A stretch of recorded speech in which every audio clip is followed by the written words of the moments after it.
Welcome to the blind battle of the Canadian whiskies. I'm your host Sam, and this is Whiskey and SV. All right, as some of you may know, despite being so patriotic to America, I'm also Canadian. Tonight I'm going to be sharing with you a couple of really good examples of Canadian whiskey that are definitely worth hunting down. Maybe not these specific batches because they're sold out; they might be hard to get.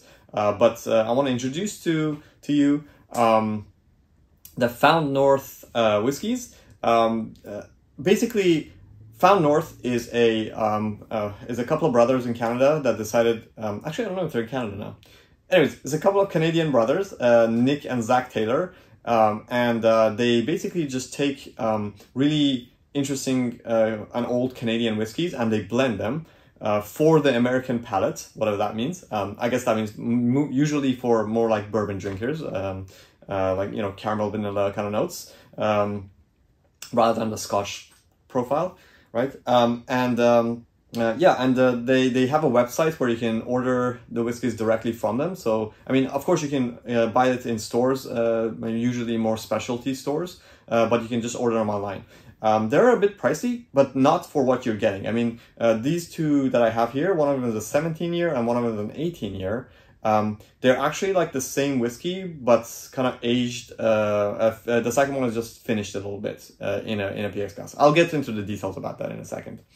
Okay, so the cool thing, to note about these again is that all the information is on the website. So I'm actually going to read off of the website the information for the first one, which is the Found North batch 006. And this one, even on the bottle, it says distilled in Canada. The grain is 87% corn, 12% rye, and 1% barley. Maturation is Hungarian oak. There are no additives, and the ABV is 64.1% or 128.2 proof, right? So, you see, all the information there is really cool. Now, this information about the grain is not what the mash bill is, because obviously the mash bill is 5 different mash bills from 5 different whiskeys that were blended together to make this. And then it was aged in Hungarian oak. But let me read the description from the website. So on their website, which is like foundnorth.com/batch-006, there's a picture and it says, description, batch 006 is a thunderous cask strength whiskey. At 128.2 proof, Found North presents its weightiest whiskey to date. The primary component, making up 65% of this 5 whiskey blend, is the same foundational whiskey that batch 002 was built around, only 20 months more mature. What is gained in age has manifested in a deep resonance, whatever that means. We used 2 other corn components in this blend, capturing the Demerara notes from the I don't know how to say that word. Demerara notes from the 26-year-old Hungarian oak aged whiskey and a butterscotch texture from a lively 17-year-old corn aged in ex-bourbon barrels. The combination of these 3 corn components laid a thick, almost chewy foundation for the pair of 18 and 19-year-old whiskies we blended in. The rye was aged in Hungarian oak, lending a white pepper and mesquite spiciness. The other aged in rechar American oak provided the counter melody of bright fruit notes, sweet melon, lychee tea, and raspberry jam. Now, I don't know if I'll ever get those types of notes in a whiskey, but it is what it is. That's what they say. Cool. Okay, so let's check the second whiskey here. So this one, as I said, is the batch 006S or Second Summit, which was matured. And as it says here, it was finished in PX sherry butt for an additional year. I guess that's why it's an 18-year instead of a 17-year. And the ABV has increased to 64.9%. So let us read the description for this on the websites. And by the way, both of these, actually the batch 6 won the San Francisco Gold World Spirits Competition in 2023, and the batch 6S won the double gold. I don't know what that means, but I guess, I think the San Francisco World Spirits Competition gives a lot of awards and a lot of different categories, so I'm not really sure how they decide. I should do more research on that. Anyways, let me read the description here. As we finished blending and marrying batch 006, we had just emptied a 500-liter Pedro Jimenez sherry butt. Our instincts immediately told us we should take the 500 liters of batch 6 and put it into this Spanish oak sherry butt for the second fill. The second fill was perfect for batch 006, as batch 006 already had a complete wood profile. We believed the spiciness from the rye, the residual fruit from the PX sherry, and the gentle nuttiness from the Spanish oak would transform batch 006 in a pleasant way, giving us a second look at the original blend. With the additional 8 months in this barrel, batch 006 Second Summit earned an 18-year age statement. It is a blend of 18 to 26-year-old whiskies. Just over 100 cases were produced. Okay, so this one is more rare, I guess, and indeed it sold out pretty quickly, so I'm glad that I got my hands on it. So as you can see, I've sampled some of this before away, and I've tried it before once, each of them once, so I'm not super familiar with them, but my goal in this tasting tonight is just to see which one I prefer, and if you can still like find it somewhere in some shop, which one should you go for? So, or if you can try it at the bar, I guess. Okay, so let's pour them and get this show on the road.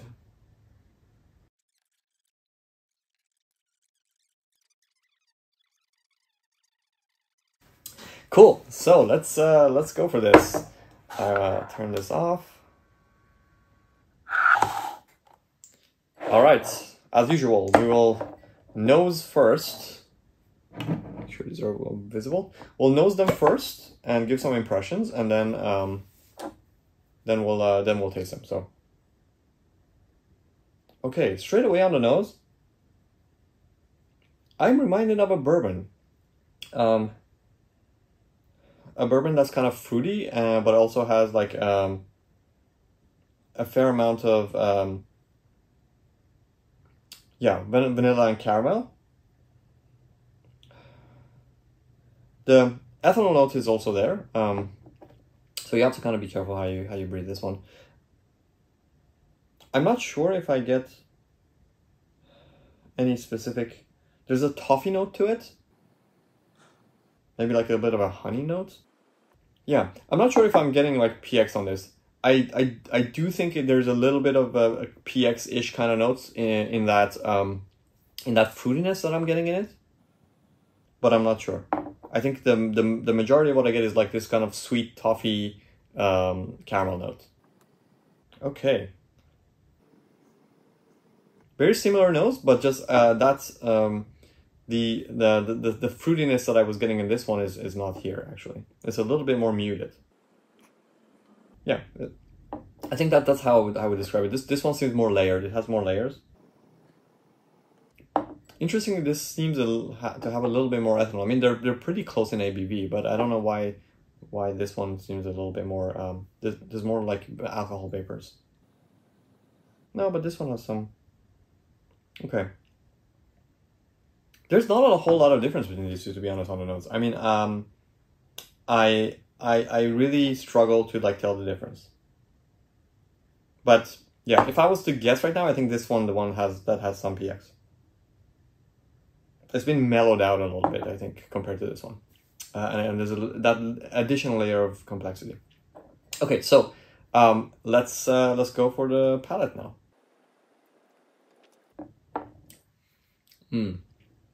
That's very good.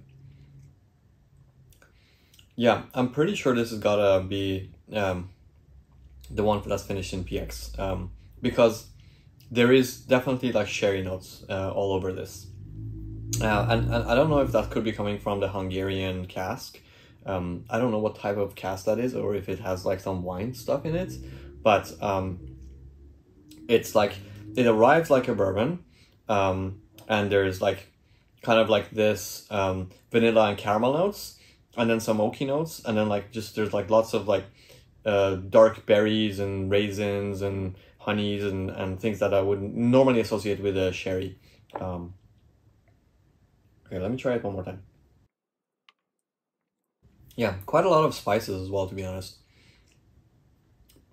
This is a really, really solid job. Yeah, I mean, all Canadian whiskeys should be made like this. This is just such an amazing product. Okay, so yeah, I think that's really great. Let's try this one now. Yeah, very similar, but I think it's missing. There's more. It's more spicy, I think. It's definitely like more spicy, and the oak is much more prominent. So like the spices haven't been tempered down, and it's missing that like very clear like sherry notes. So at this point, I'm kind of sure that this is the one that I'm pretty sure, like from a preference perspective, for sure, I prefer this one. I just think it's like more rounded, more smoother, like kind of smoother notes. And I love that like sherry kind of after note, and like kind of the way that it's been rounded out. This one comes across as a little bit harsher. It's still very nice, but just comparatively, I think there's definitely a difference. So let me do one last.